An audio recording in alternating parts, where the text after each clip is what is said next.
Hi there.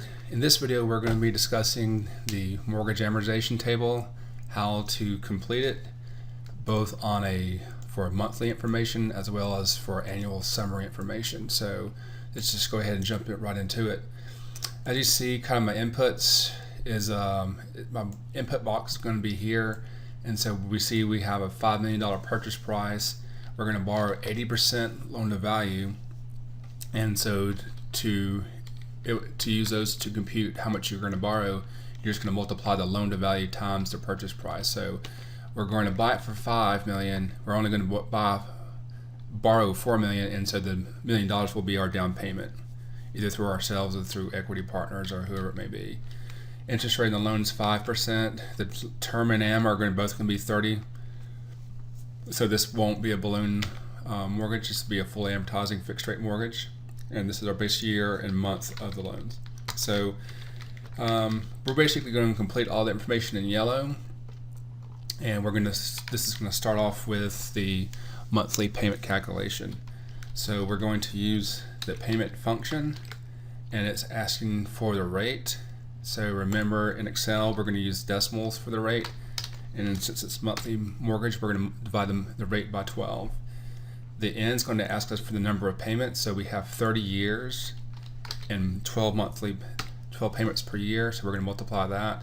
Our present value we're going to enter as a negative for the principal that we borrowed. We're going to make this negative just so that the payment that it generates will be in positive number.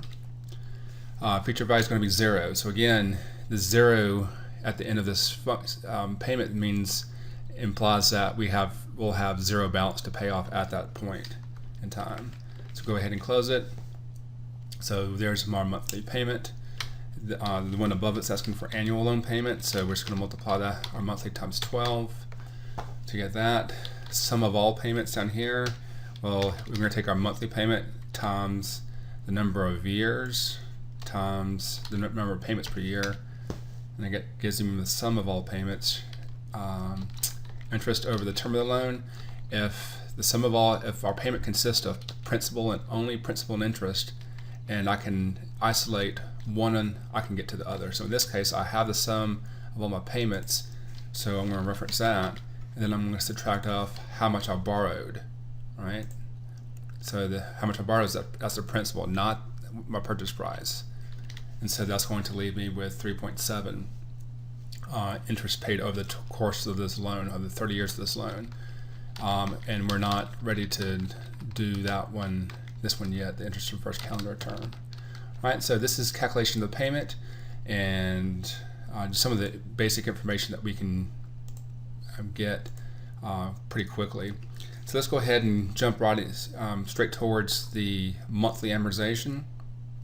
So recall that the amortization table starts off with the original principal that you borrowed at the point in time that the mortgage was originated. We're going to go ahead and widen our columns to reflect that. So our payment, we're just going to go ahead and reference that. And so now we want to decompose this payment into principal and interest components. And the way that we're going to do this is that we're going to compute interest first when we're talking about monthly amortization. So every month the lender looks at your beginning balance for the month, says, okay, how much do you owe me? And then you promise to pay me 5% per month. And so the very first thing that we can calculate is the interest. And since payment consists of only principal and interest, I can then subtract the interest from my payment to get my principal component. The next columns are asking for cumulative principal and interest, and so in the first year it's straightforward, it's just those two amounts.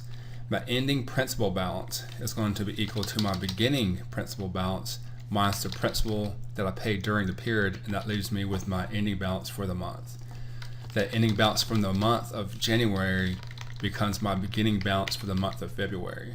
Alright, so think of it just being like 1 second difference between this date and then this date. Alright, so payment was going to be the same. My computation of interest is going to be the same. What do I owe at the beginning of the period times the contract rate of interest?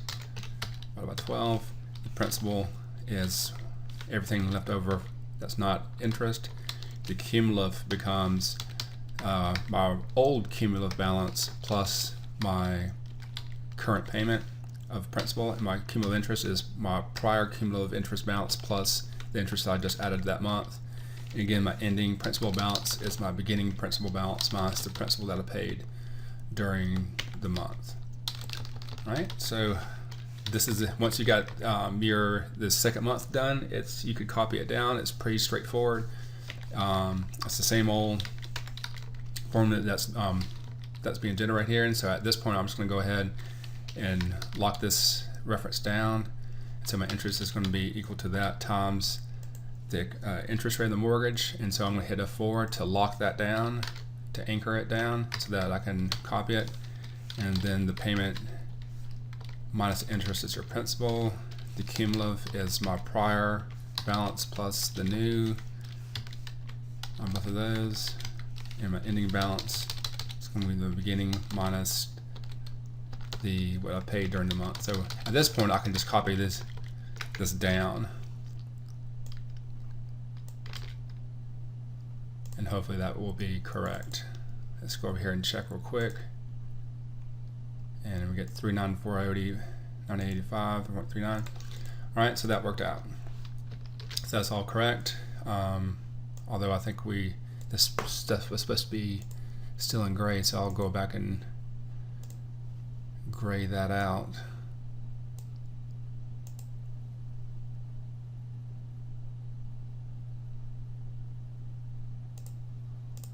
All right. So again, that's what happens on a monthly basis. You probably would not want to show pennies on here, so you want to standardize that to something more like that. Would be fine. Sometimes showing the cents kind of helps make sure that you're using the exact same values. But as you can see, it calms down the look of the spreadsheet a lot. All right. So at this point, I'm going to turn my attention to the annual summary information about the mortgage, and this is going to be very useful for us because when we needed to compute, say, the ending balance of our loan because we're going to sell it, we're going to need to compute the interest that we've paid during the year in order to write it off on our taxes, that type of thing. So what we're going to do, so we can't do what we did last time by computing, decomposing that payment into its principal and interest components by calculating interest, because as you see, that beginning balance each month goes down, and that's exactly why we can't do what we did for the annual basis. So what we're going to do instead is we're going to compute our ending balance for the year prior, and then the ending balance from the year, at the end of the current year, and then that's going to give us our principal paid, and then everything can flow from that. Okay. So the first piece of information here is we're going to calculate this outstanding mortgage balance for the end of year 2029, and so I need to know how many payments have gone by. So this is 1 year up here, and then if we take a look at these and look over here down here at my count, that's 12 years plus the 1 year up there, so 13 years. I've made 13 years of payments. So my definition of my outstanding mortgage balance is the present value of all future payments, basically the payments I haven't made discounted at the contract rate of interest. So with that definition, I'm able to say, okay, the rate, my contract rate of interest is this 5%. I will lock that down. It's now asking me for N, so I'm going to put this in parentheses. So I start off with a 30, put that in parentheses, make a reference to that too. I start off with a 30-year mortgage, and I know that 13 years have gone by. So that's going to leave me with the number of years of payments I haven't made, and then I'll multiply that times 12. So it's next asking for the payment. I'm going to enter that payment as a negative, and I'll just reference the one up here.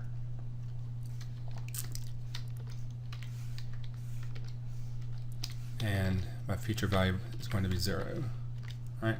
So the way I interpret this is I read back this formula, and it's exactly what our definition of the outstanding mortgage balance. Let me show you that real quick in the notes. All right, outstanding mortgage balance. Same thing as remaining mortgage balance. Balance at any point in the life of a level payment loan. So again, that just means fixed rate loan is the present value of the remaining contract payments discount out the contract rate, and it's a two-step process there. All right. So we're taking the present value using the contract rate of interest. What are we discounting? We're discounting this monthly payment, and how many future payments have I not made yet? That's equal to our original loan term or amortization minus the number of years times 12. And so that gives me my ending balance for the prior year.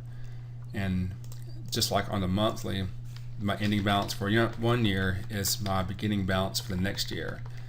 And then I'm just going to redo this formula again. So remember, I'm going to copy the formula, not copy the cell, because I want the same exact formula. But just now I'm going to add 1 more year deduction. So now instead of having 17 years left, I now have 16 years left because another year's gone by. All right, so since this is the yearly schedule, my payment now refers to my annual loan payments. I'll reference there.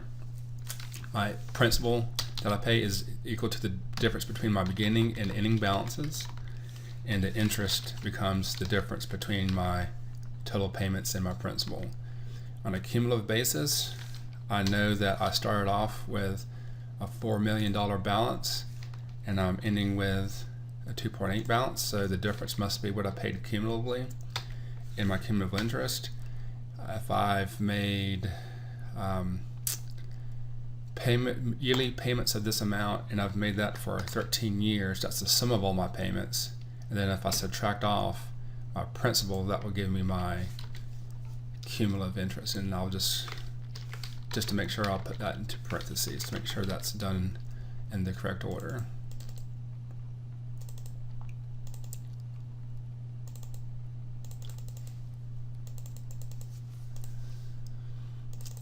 All right, so again, let's go check to see if that's correct. 2834024. All right, so that number looks good. All right, so you should be able to do this for any of these years, and we'll do one more this last year of our holding period, just to kind of help make sure that you understand what's going on with the mortgage, because we're going to take some shortcuts. So again, I'm going to go up here and just copy that outstanding mortgage balance calculation and insert it there for my last year, and then I'm going to change it to, okay, we know that in the 29th year, so we start off with 30-year mortgage, 29 years have gone by, and so that leaves me with basically 12 payments to make, and we're going to discount that at the contract rate of interest. Make sure that reference still holds, and it does. So my ending balance from the prior year is my beginning balance for the new year. My annual loan balance, payments are the same. This time I'm going to take a shortcut. Instead of making the same calculations that I did up here, I'm going to take into account that of my total payment, I'm going to pay off this amount because this is the last year of my mortgage. All right, so I can make that shortcut, and then I can back into the interest from that. Cumulative principal, I know that I borrowed $4 million, and that will be cumulatively how much I borrowed, and cumulative interest will be the difference between the sum of all my payments and that.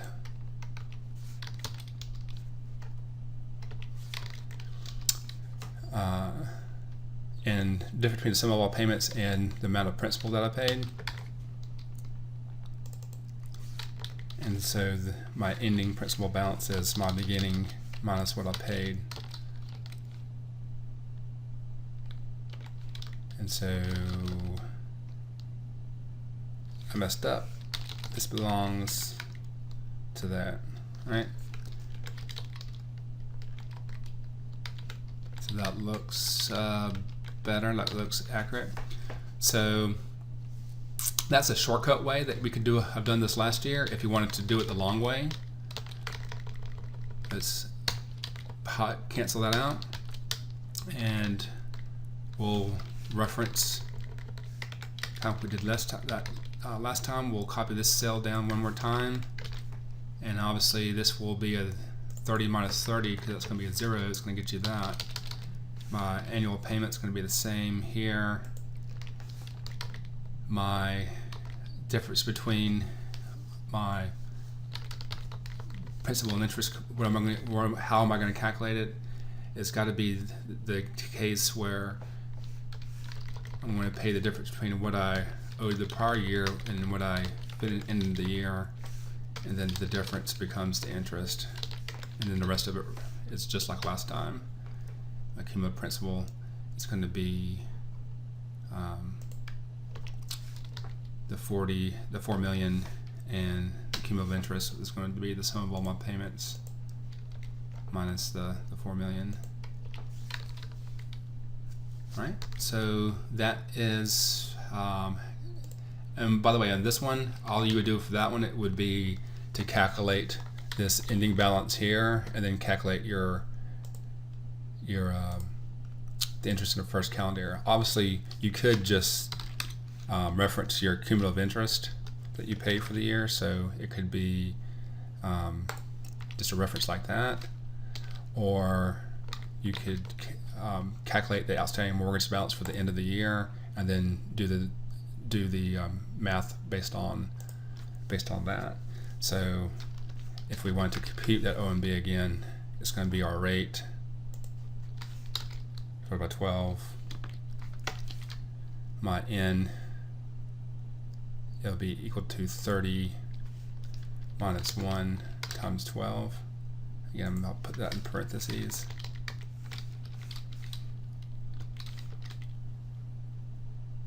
My payment, I'll make a negative, maybe reference that one, future value is 0.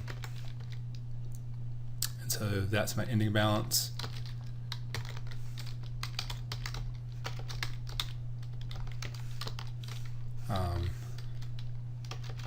My principal paid will be difference between what I started off with minus where I have ended here. 4 million minus the 3.9. And so if my payments for the year is equal to that, and that much was principal, then it must be that my cumulative interest is 198,660, which is, I'll reference that right there. And so we see that this number, I'll put it in green, this number is the same as that number. So on this amortization table, you could have answered that either one of those two ways.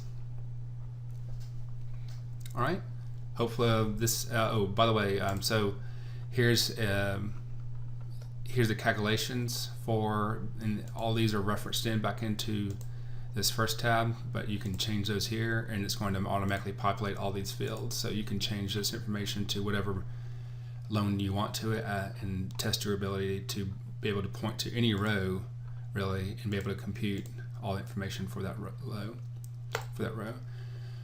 Amortization table. So if you're building an amortization table for your pro forma and you want to show how show that this principal balance goes to 0, how could you create it? My advice would be to manually do the first 2 rows, and then once you got the second one done, all the other years are going to be just like it. And so the first thing we can do is say month is equal 1, and reference back to their +1, and then we can copy that down to 360. Obviously you saw that I already had that information hard coded, but this is probably a better way to have done that. Beginning balance, you just reference back up to here. My payment, I could, you can calculate it again if you wanted to, but for time's sake, I'm just going to just reference the payment already computed. So my interest is going to be equal to my beginning balance times the contract rate divided by 12, and then the principal is the difference between those two. and my ending is the difference between my beginning and the payment and the principal paid during that period. My ending balance is my beginning balance. Payment is the same. These pieces of information should be the same.